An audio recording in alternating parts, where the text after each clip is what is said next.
Hello everyone. आज हम इस वीडियो में हिंदी व्याकरण के अंतर्गत जो है उपसर्ग देखेंगे, जो हर परीक्षाओं के लिए बहुत ज़रूरी है। तो पहले इसकी थ्योरी देखेंगे उपसर्ग की।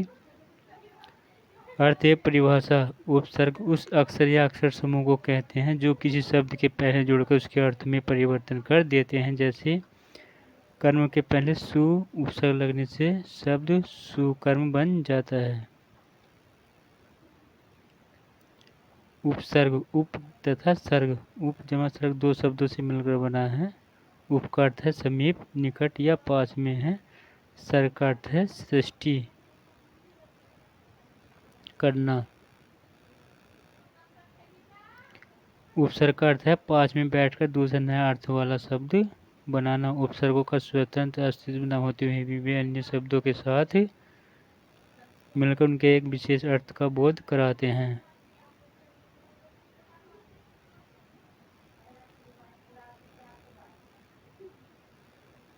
हिंदी में जो उपसर्ग मिलते हैं वे संस्कृत, हिंदी और उर्दू भाषा के हैं।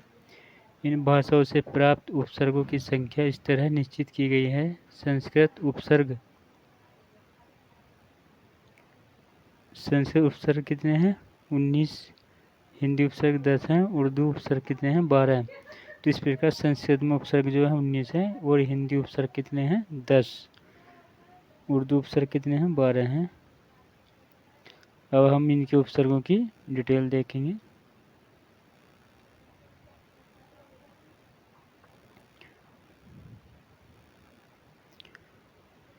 संस्कृत के तत्सम देखेंगे या तत्सम उपसर्ग देखेंगे। संस्कृत में तत्सम उपसर्ग बोलते हैं।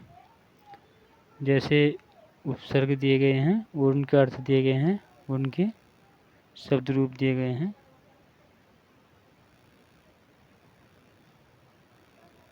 पहला शब्द देखते हैं, अति। अति का अर्थ क्या होता है? अति का अर्थ होता है अधिक या परे। तो जैसे उपसर्ग जुड़ा हुआ है अत्याचार, अति जमाचार, अति शिल्पीय, अतियुक्ति, आधुनिक, अति व्यापी, अतिरिक्त, अत्याधुनिक, अतिवृष्टि, अत्यंत, अतिक्रमण, अतिमानव, अतीव। ये सब में क्या है? इनमें अति उपसर्ग हो जाएगा।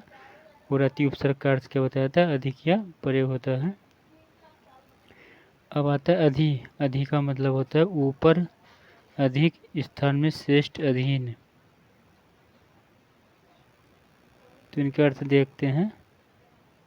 अधि उपसर्ग का अधीन। अधीन में जो है अधि उपसर्ग है अधीक्षण, अध्यक्ष, अध्यादेश, अधिसूचना, अध्याय, अध्ययन, अधिष्ठाता, अधिष्ठान, अधिमास, अध्यापक, अधित्यता, अधिकोष, अधिलाभांश, अधिमानवता, अधिर्थना, अधिवक्ता, अधिवासी, अधिशिक्षक, अधिराज, अधिपति, अधिनियम, अधिगम, अधिनायक, अधिशासी।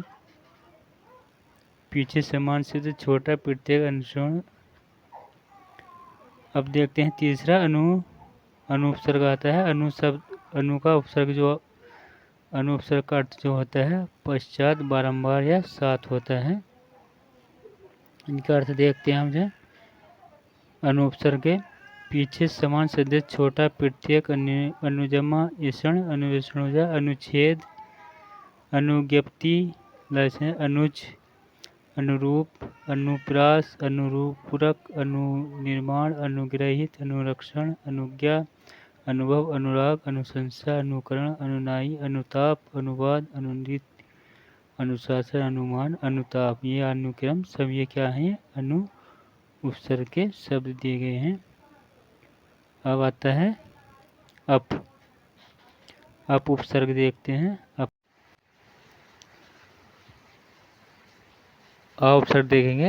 आ उपसर्ग का अर्थ होता है तक, इधर से, समेत, उल्टा आदेश, आनंद, आच्छादन। तो आच्छादन, आसन, आकाश, आराधना, आचमन, आश्रम, आपत्ति, आजानु, आतप, आज्ञा, आमुख, आकेक्ष, आजीविका, अखट, आपात, आयोग, आयोग, आसक्त, आतंक, आभार, आलंबन, आगार, आचरण। इनमें क्या है? सी में उपसर्ग लगा हुआ है। अगला उपसर्ग जो आता है उद आता है। उद का अर्थ होता है ऊपर। श्रेष्ठ संस्कृत के मूल ग्रंथों, नियुक्ति आदि में उद उपसर्ग है, उन्हीं ने तो उद का संधि रूप है। तो उद प्रत्यय देखते हैं। उन्नति में उद प्रत्यय होता है। उद्घाटन, उच्छ्वास, उत्कृष्ट, उत्कर्ष, उल्लंघन, उल्लास, उत्पन्न और उत्पन्न, उद्बोधन, उन्मेष, उज्जयिनी, उज्ज्वल, उद्यम, उदत, उत्तीर्ण, उत्तुंग, उत्थान। सब में क्या है? इनमें सब में उद प्रत्यय लगा हुआ है। उद उपसर्ग लगा हुआ है। उप उपसर्ग देखते हैं। उप उपसर्ग का अर्थ होता है पास, सहायक या छोटा। तो इसके उदाहरण देखते हैं। उपनिवेश, उपमान, उपभेद, उपन्यास, उपनिषद, उपायुक्त, उपाधि, उपांग, उपाध्यक्ष, उपमा। ये सब में क्या है? इनमें उपसर्ग लगा हुआ है। इसका अर्थ होता है पास, सहायक या छोटा। अगला उपसर्ग जो आता है दूर आता है। दूर का अर्थ क्या होता है? कठिन, बुरा, विपरीत।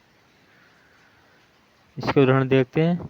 दुर्विसंधि, दुरूह, दुराशा, दुर्विष, दुर्गम, दुर्जन, दुर्गुण, दुर्लभ्य, दुर्वासा,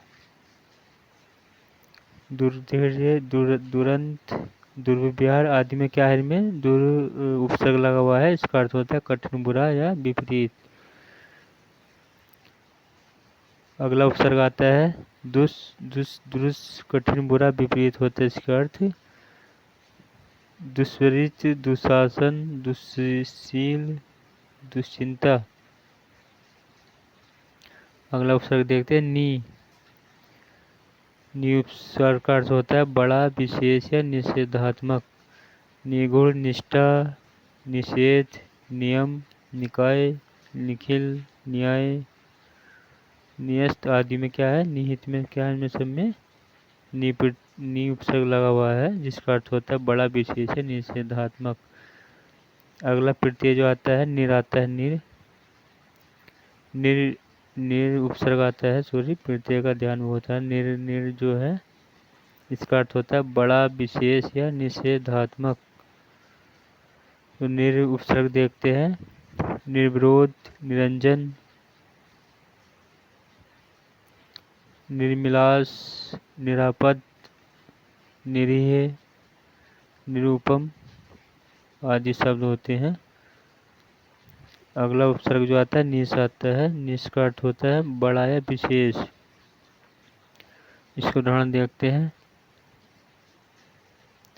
निश्वास, निश्चित, निश्चिंत, निश्चल, निश्चल, निष्पत्ति, निष्कंटक, निष्कासन, निस्तेज। ये सब में क्या है? इनमें निस उपसर्ग लगा हुआ है। उसका अर्थ होता है बड़ा या विशेष।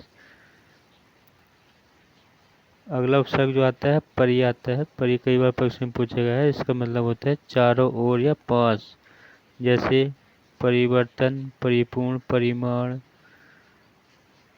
परिक्षम, परितोष, परिणय, पर्यवसान, परिमार्जन, पर्याप्त, परिष्कृत, परीक्षा, पर्यटन, पर्यवेक्षण, परिग्रहण, परिशिष्ट, सब में क्या है? इनमें परि उपसर्ग लगा हुआ है, जिसका अर्थ है चारों ओर या पास। अगला उपसर्ग जो आता है प्र आता है। प्र उपसर्ग इसका अर्थ होता है आगे, अधिक या विशिष्ट। जैसे प्रावृत, प्रग्राम, प्रपौत्र, प्रणीत, प्रणयन, प्रक्षेप, प्रबल, प्राचार्य, प्राध्यापक, प्रपक्ष, प्रलति। सब में क्या इनमें? प्रयास में भी सब में क्या इनमें प्र उपसर्ग लगा हुआ है, जिसका अर्थ होता है आगे, अधिक या विशिष्ट। अब आता है प्रति। प्रति उपसर्ग देखते हैं, जिसका अर्थ होता है विपरीत, प्रत्येक, और। जैसे उदाहरण देखते हैं प्रति उपसर्ग के। प्रतीक्षा, प्रतिध्वनि, प्रतिरूप, प्रतीक्षण, प्रतिज्ञा, प्रतिघात, प्रतिवाद, प्रतिक्रिया, प्रतिस्पर्धा, प्रत्यक्ष, प्रत्याशी। तो इनमें आदि में सब में क्या है, प्रत्यय उपसर्ग लगा हुआ है जिसका अर्थ है विपरीत और, विपरीत, प्रत्येक और। अगला उपसर्ग आता है बी। बी उपसर्ग देखते हैं जिसका अर्थ होता है विशेष, भिन्न या अभाव। जैसे विख्यात, विक्रम, विपर्य, विप्लव, विभ्रम, विध्वंस, व्यस्त, व्याकुल, विकट, व्यसन, व्यवसाय, व्याकरण। तो इनमें सब में क्या है, बी उपसर्ग लगा हुआ है जिसका अर्थ होता है विशेष, भिन्न या अभाव। सम उपसर्ग बहुत ऊपर हमने देखा था बी उपसर्ग देखा था, नीचे आता है सम उपसर्ग। सम उपसर्ग देखेंगे। सम उपसर्ग का अर्थ होता है अच्छी तरह, शुद्ध, पूर्णतः, साथ।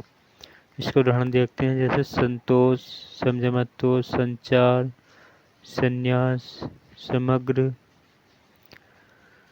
समर्पण, समीक्षा, संप्रेक्षण, समृद्धि, संयंत्र, संक्षेपण, संज्ञा, संदेह, समकीर्ति, संदेहास्पद आदि में क्या है, इनमें सम उपसर्ग लगा हुआ है जिसका अर्थ होता है अच्छी तरह, शुद्ध, पूर्ण, साथ।